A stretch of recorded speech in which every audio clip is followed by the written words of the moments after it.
Anyway, we're going to move on now to this next headline that often keeps me up at night. Toby, why are so many young men freezing their sperm?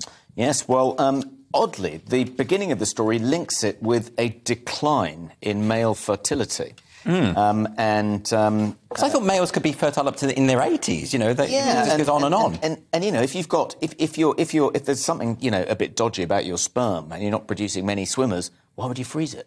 Right. It seems a bit odd, but it's really about the rise of these male reproductive clinics, an industry which will supposedly be worth £2.8 billion by 2031. And they, in addition to treating men who are kind of underperforming in the sperm department, they also freeze the sperm of overperforming younger men who want to rely on their high-quality sperm later in life. There was one quite funny detail I found. I don't know whether it was deliberate or not, but one of the chaps, a Lebanese-Canadian Harvard graduate, he founded one of these big billion-dollar sperm companies, yes, based in Boston.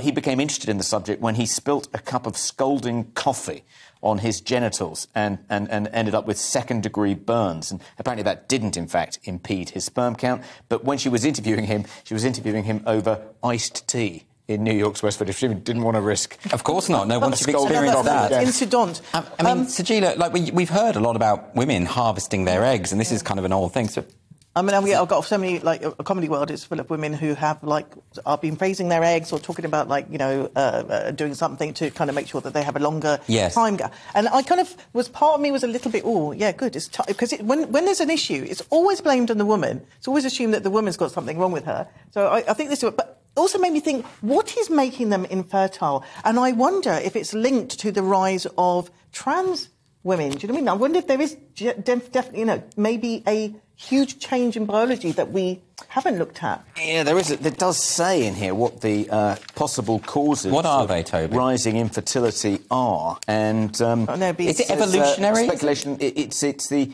chemical additives found in everyday items such as cosmetics, non-stick frying pans, and food packaging. Oh, so the frying pans are to blame. The frying pans, and you know what? When you're opening your Sainsbury's sandwiches, put your gloves on because you could end up with a low sperm count if you touch the packaging. You know, it won't matter because we'll all be cloned in about 30 decades, 30 years. You know. Anyway, we're going to move on now.